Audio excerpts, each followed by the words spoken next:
My name is Fraser. My name is Mark. And we are the hosts of the geekiest show alive. To the outside world, we're ordinary geeks. But in the Fab International Studios, we talk comics and find other geeks just like us. This is Geek of the Week.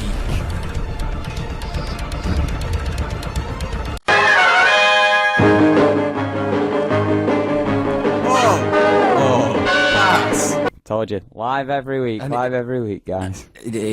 Wow. Wow.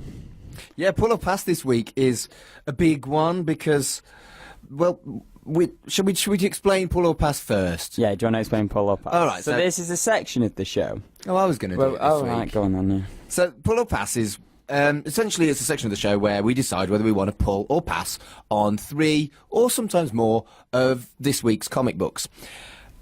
And if you don't know what pull means, essentially, if you go to a comic book shop, when you buy a comic book, the person behind the counter will say, do you want to put this on your pull? And your pull is basically they have like drawers with comics in where they reserve stuff for you on a casual basis. You don't have to like do a direct debit or anything, and every time you go in you can check your pull and see what they've got behind there. It just means you don't miss an issue, but you don't have to be super committed. And if you don't fancy one of the books that they've put on your pull for you, you can just tell them I want to cancel that and they'll put it back. Exactly. It's a good way of reassuring that you get a book, because there's a lot of books out and you're not always guaranteed to get them, as we have found out in the past. We have been bit in the butt. But we're looking at 3 books this week. I'm going to sneak in a 4th, just give it a little bit of a mention because I gave it a cheeky little read. Why can't I sneak in a 4th or 5th? Right, this week there were 4 books that I wanted to read that we didn't put on Pull Up Pass. Just tell me. I'm happy to. I wanted to read Major X, Section 0, Marvel Team Up, and Bronze Age Boogie. I wanted to read all of those, and I wasn't allowed. There's your downfall, though, because our strict rule on this is that it's 1 book by publisher. It's your strict rule, and I hate it. No, it's just so we're not biased on stuff like that, or we get. We're desperately biased. I hate DC. You love Spider-Man. I don't understand why you're worried about us being biased or not. No, we just got to stretch out. Otherwise, we just do every comic. I mean, if you want to do every comic that comes out on the weekly basis. Not every comic. No, that will be it. But there are some weeks There's one per publisher or everything. I was actually going to talk about an Archie book. There was a Sabrina the Teenage Witch that came out, which is really cool because at the moment, I've not read it. In the UK on E4. On Channel 4. Oh, on Channel 4 and E4. They've started playing Sabrina the Teenage Witch, and obviously with Chilling Adventures coming out, there's a nice sort of balance there, because what I'll do is I'll watch an adventure of Chilling Adventures of Sabrina the Witch, and because I'm the fraidy cat that I am, I'll watch a nicer version in the teenage one, the one from the 90s.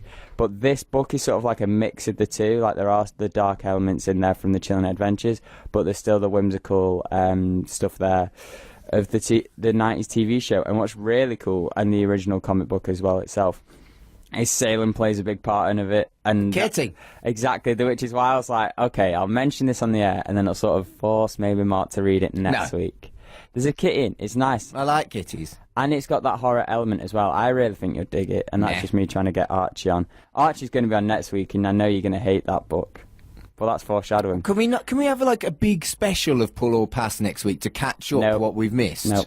No. But I'm telling you, literally. I want to read Section 0. I want to read Bronze Age Boogie. We're doing Section 0 next week. Are we doing Bronze Age Boogie? What publisher is it by? Oh, I don't know. It's not Image and it's not Dark Horse. It's an indie. Yeah, of course you can. I tell you this. I was like, if they're not by... Can we do Marvel Team Up? That's got Spider-Man and I know, Ms. Marvel. I was going to do it, but then Marvel dropped a bit more of a bomb, which was War of the Realms, which was epic. And Major X looks cool. It's the big... we're doing that next week. I'm less looking forward to that. That's Rob Liefeld sort of being like, here's my new character, and I'm sort of like, I'm in an ahhing with it. But yeah, War of the Realms, it's the big event. We covered it in the news a while back, and it was, they've been leading up to this.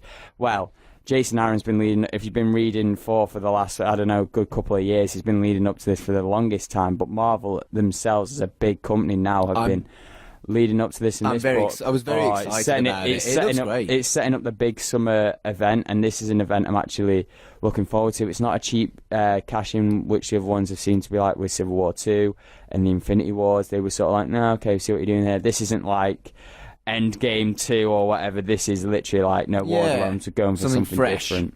What were your thoughts on the book? Well, the front cover showed just how much they mean business, didn't it? And my immediate thoughts was, ooh, Sparkly Daredevil. I'm excited about Sparkly Daredevil. And, so you open the book, and it gives you a quick rundown. Thor's got a dog.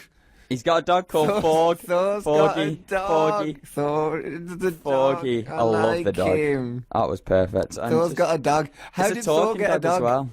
I don't read Thor. No, but Thor's got a dog, and I like it. If you know, please let us know. Let us know the issue. I might start reading Thor just because he's got a dog now. Are we allowed to do Spider-Man? Are we allowed to do spoilers?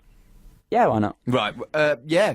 Well, that is a spoiler. Spider-Man's in it. Yeah, Spider-Man's in it. Everyone's in it. Yeah, Odin.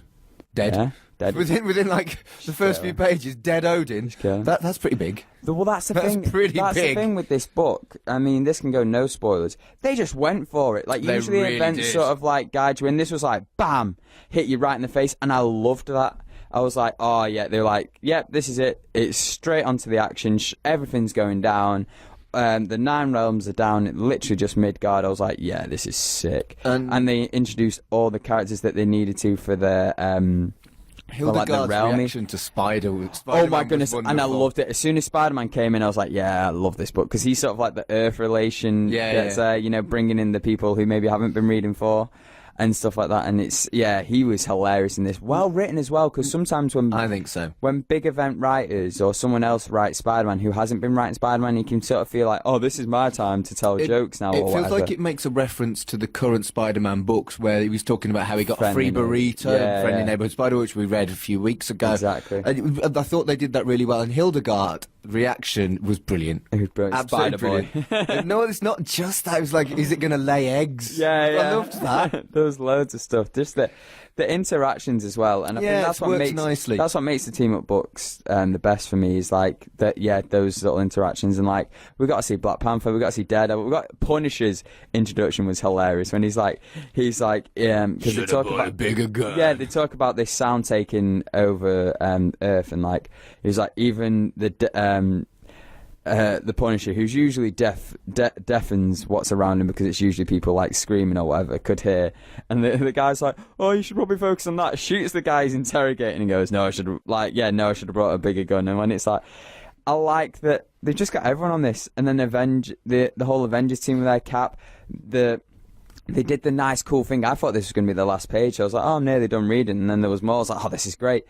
Like, the villains did the whole thing. We're the new, we're claiming Midgard, and they do their big name proclamation, the big villain thing, and then they say Avengers Assemble, and it's the big head-to-head, the sort of stuff you thought you see at the end of events or like the end of a film if you're like relating it to that. And they did that big face on and thought, oh, that's where it's going to close, wanting you to read more. But then we got even more.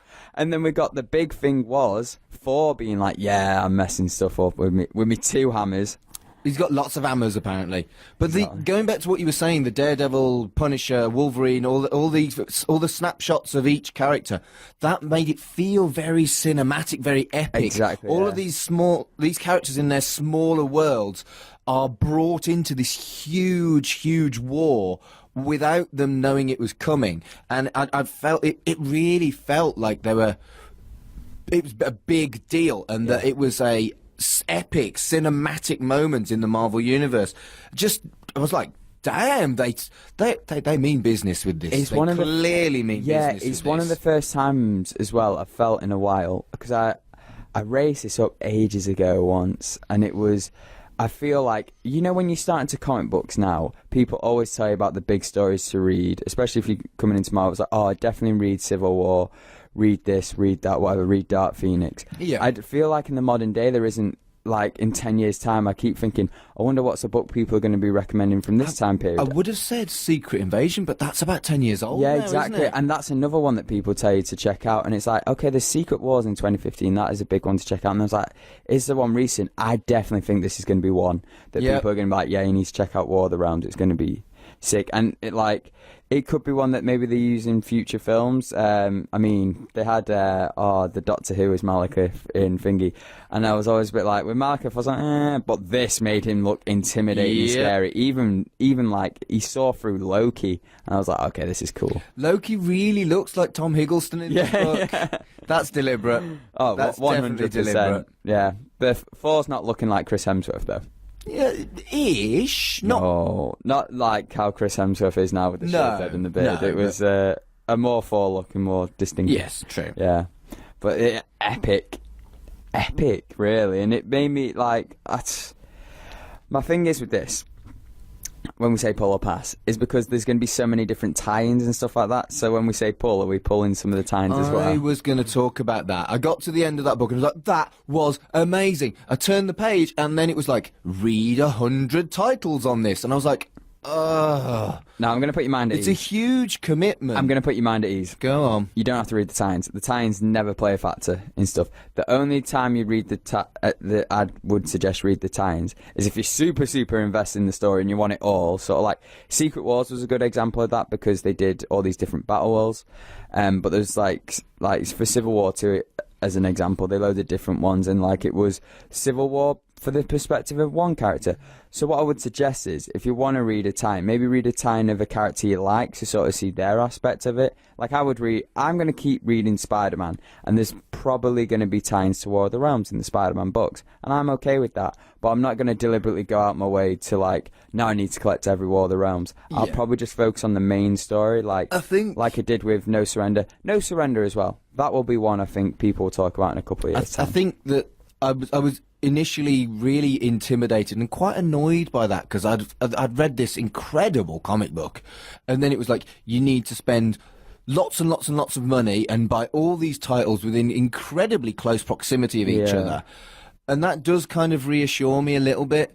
I think what I'm going to do is I'm going to read War of the Realms, see how I get on with it, and then maybe pull some tie-ins as well. But I was going to say I'm going to pass because that annoyed me so much, but you've convinced me to pull. Oh, that's good. That's good. I'm glad to do that. Well, another way to think about it, and for listeners as well who are intimidated by like big events and tie-ins, is when you pick up a trade, the trade wouldn't have the tie-ins. If it has a tie-in, it'll be an important tie-in to the story. Yeah. Civil War's got a load of different books that show the different, there'll be like Fantastic Four's Civil War, and that will cover all the tie-ins for that, but it won't cover the main story. And there's one with like Green Lantern as well, Brightest Day. They have a Green Lantern Brightest Day, and it's Brightest Day to in the perspective of the Green Lanterns, and then there's Green Lantern, and then there's Brightest Day, the big actual event. So it's one of them, when you think about it as almost in like a trade thing. A trade, like if you've ever read a trade of Marvel, DC, whatever, of a big event, you've never felt lost or missed out on anything. No. So it's just a very similar thing, and it's one of those where it's like it can damage or like not damage a story, but just sort of like make people intimidated about a story, or getting it in single form, like, oh, maybe I'll just wait for the trade and stuff like that.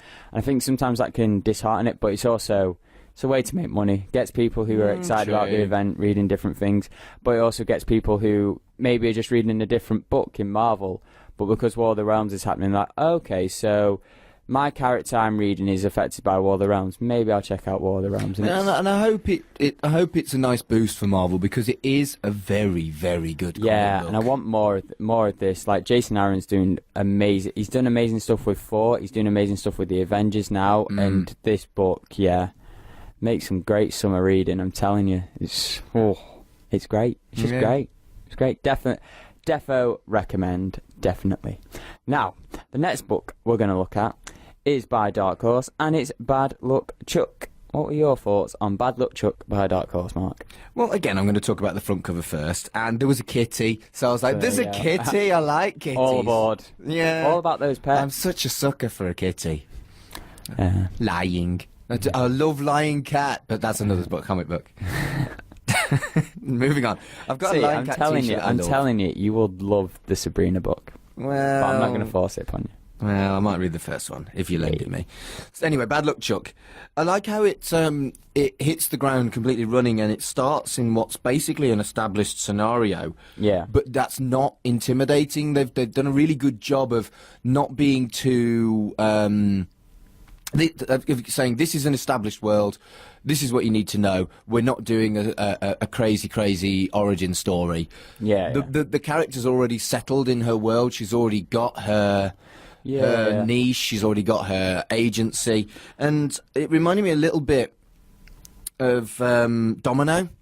Oh yeah, with the luck powers and stuff. Yeah, like that. but it's a more subtle, kind of coincidental, and significantly more frightening, I thought. Yeah, because version of Domino. I mean, she uses it like as her work stuff, and it's sort of like this whole Domino can control what her bad luck does to some extent, and she does it in a kind of controlled and gleeful way, whereas I just didn't feel like Chuck it was a very can control her own powers, and just everything goes yick around her, and she reacts to that rather than Domino, who maybe does it the other way around. Yeah, tries to find, like you say, find that balance. And I like that it was interesting that she made it her job and stuff like that. And we've got this investigator now who's like, okay, all these crimes that seem like accidents or can't be claims all feature this one person. He clearly hates her. Yeah. And it's great. It's really well done. There's nothing as well, like she's not actually committing a crime here. No. It is literally just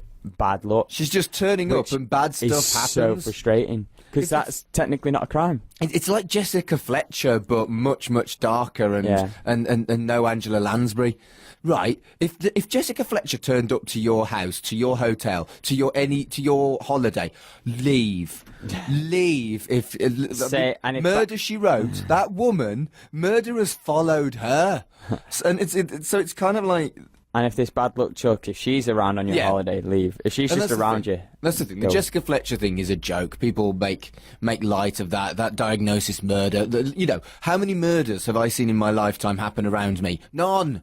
Whereas Jessica Fletcher has one a week. Whereas Bad Luck Chuck kind of takes that and actually makes it about the character having bad luck. Yeah. And it's Jessica Fletcher, diagnosis murder, Quincy, all very hokey, whereas this kind of like is very knowing.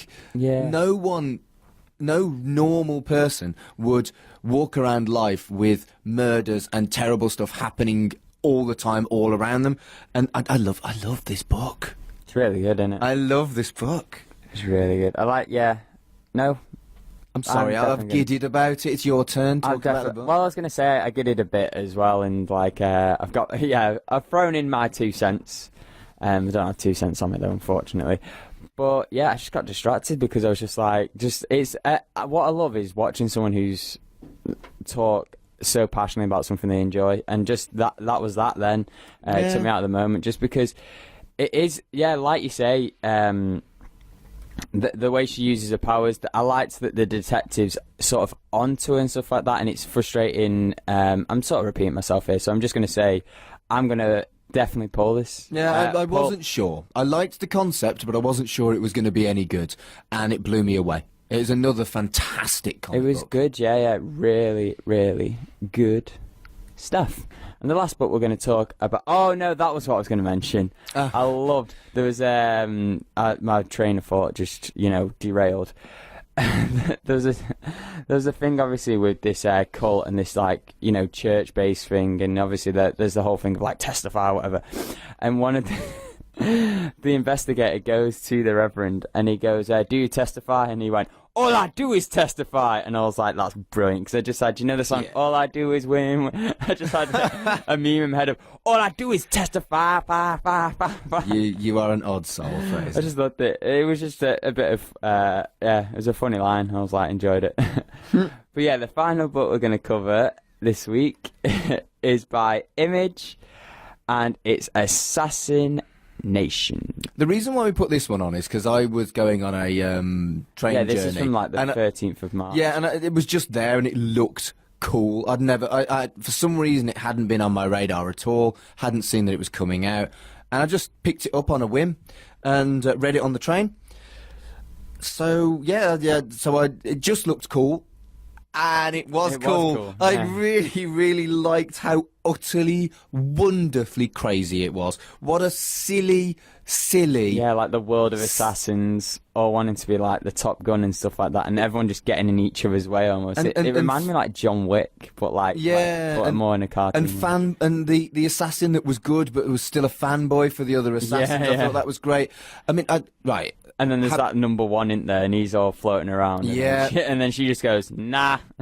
Having worked in wrestling, you sometimes get people that are relatively new to a wrestling locker room, and they're still fanboying over the wrestlers. So I've seen that exact thing, that fanboying thing, happen in a wrestling locker room, and it was done perfectly. It really resonated with me. And I love how one of the top assassins was a mercy killer as well. Because that's a lot of... You don't need to be a badass to be good at killing. Because that's what he was saying. He was like, they were asking about the money or something like that one. And he was like, oh, it's not too much, but the work's really easy. And it's like...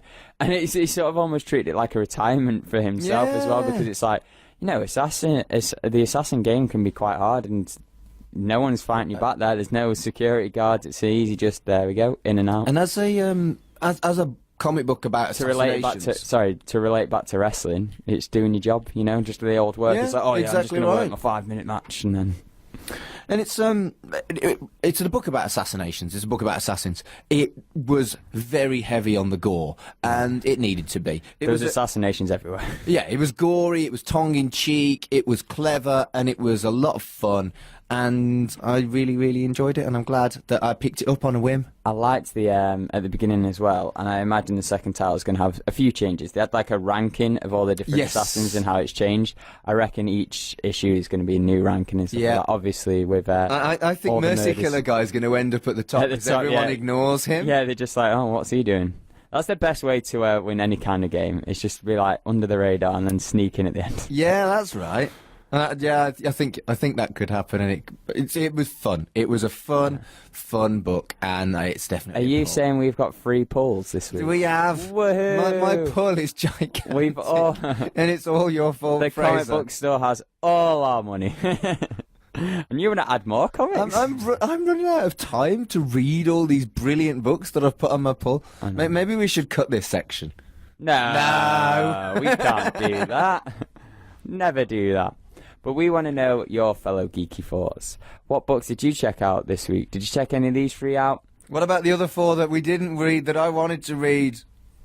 That you could have put on the show. I'm going to highlight this. He could have put him on the show. I did. He gets I asked you to put all of them on the show. No, you didn't. And you said, no, you can't. That was Marvel. No, you can't. That one's Image. No, you didn't. You're outing me here, but the only time you've only asked is right here, now. I wanted to do Assassination, and Section 0, you said you can't have 2 Image books. That is what you said. No, you asked about that and that alone, and I was like, right, we'll do Section 0 the week after. And then you and went, why can't we just do 2? And I was like, mate, we haven't got an Image book next week. It's fine. We can do 4 next week. Fine. And you put your dummy back in, and you're like, fine. And then you spat it back out on air. I have. It's fine. Let's play some music. No, we're not playing music. We want to know the fellow geeks' thoughts about the book. You said that. I know, but I haven't told them where they can throw their thoughts. You did that earlier in the show. No, they've just got their thoughts. And like, what do I do with these thoughts? You're forgetting about the YouTube listeners as well. See, geeks, I care about all of you. Now, we have a Facebook discussion group. We have a Twitter where you can at us.